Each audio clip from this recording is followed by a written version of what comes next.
Okay, until now we discussed the total angular momentum of an atom which contain only one electron in their valence shell. Suppose this is an atom, this is the nucleus and this is the valence shell. There is only one electron. Then we can easily calculate its spin and its orbital angular momentum. And the total angular momentum is just the vector sum of orbital and spin angular momentum. Example of such atoms are hydrogen, lithium, sodium, potassium, etc. But if there are two or more than two electrons in the valence shell, then this method is not useful. This method is correct. We cannot use this method to calculate the total angular momentum. So, in an atom having two or more than two electrons, the orbital and spin angular momentum of all of its electrons can be added by two ways. Like if suppose we have an atom which contain two electrons or more than two electrons, then their orbital and angular momentum and spin angular momentum can be added in two ways. Now the method of combining can depends on the interaction or coupling between the orbital and spin angular momentum. So two types of coupling has been developed, and they are, one is LS coupling,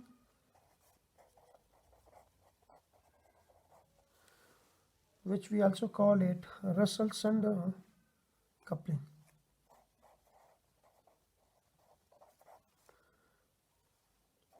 Sunder coupling.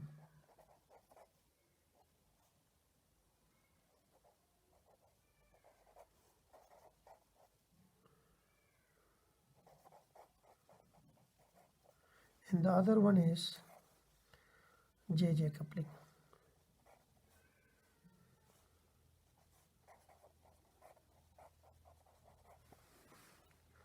Now we will explain both this coupling in detail here. First we will discuss about LS coupling.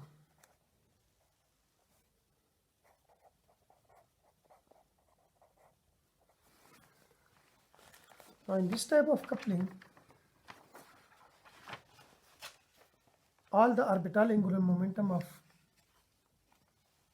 various valence electrons, like I will write it here. In this type of coupling,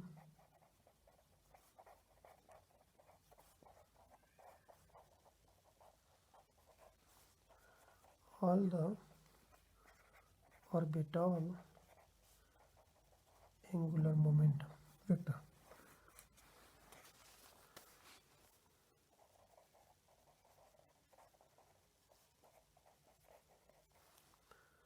of various valence electron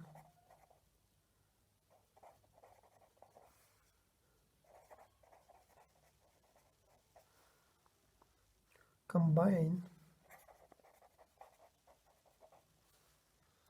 to form a resultant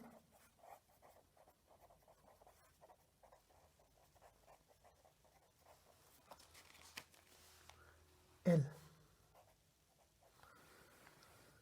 Like if we have like 3 electrons in the outermost shell, like in the valence shell, then first we will calculate the angular momentum of each electron.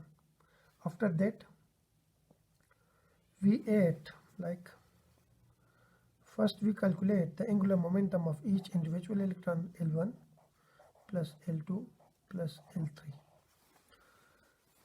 and then we add them and get the resultant angular momentum L. Similarly and independently, I call it some more Li. I started from 1 up to 3, and independently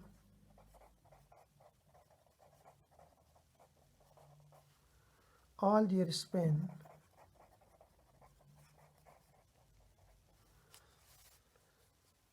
angular momentum vector.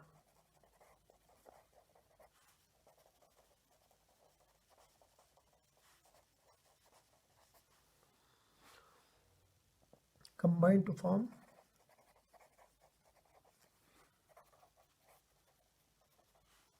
a resultant S.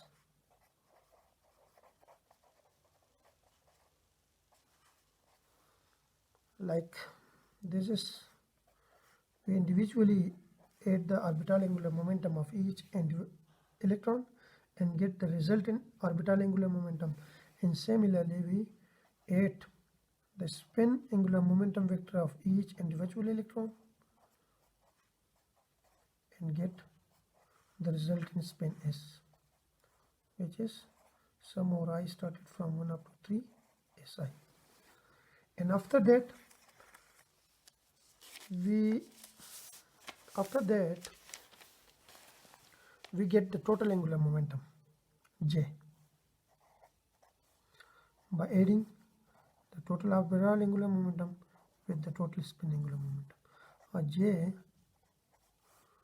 is equal to sum over I Li plus sum over Si into I. This type of coupling is called LS coupling. Like in this coupling, if we have 3 electrons, suppose, in the outermost shell, or 4 electrons, then first we will calculate, let's suppose this is 1, this is 2, this is 3, this is 4. First we will calculate the angular momentum of this one, which is L1, it is angular momentum L2, here we have L3, and here we have L4. So first we will calculate the resultant angular momentum, which is L is equal to L1 plus L2 plus L3 plus L4. Then we have this electron, its spin is S1, its spin is S2, its spin is S3, and its spin is S4. So we get the resultant spin by adding the individual spin, S1 plus S2 plus S3 plus S4. Once we got the resultant, then we get the resultant the total angular momentum by adding this resultant orbital angular momentum and resultant spin angular momentum. In other words, we can say that, let's suppose we have the orbital angular momentum of electron L1 is this one, and the orbital angular momentum of electron 2 is this one, L2. Similarly, the spin of electron 1 is this one, and the spin of electron 2 is this one. Then the resultant will be like the resultant of, I will bring this L2 here, so we get the resultant L, which is this one. It's a little bit longer, so I just bring this L2 here. This is the resultant. And similarly, the resultant spin, I'll bring this here, this S2 here, so the resultant spin is this one. This is the resultant spin, where L is equal to L1 plus L2, and S is equal to, this S is equal to S1 plus S2. Now I'll add this resultant L and resultant S to get the total angular momentum, which is, I'll represent by another, this one. So here we have this resultant, which is J. This resultant comes from, if I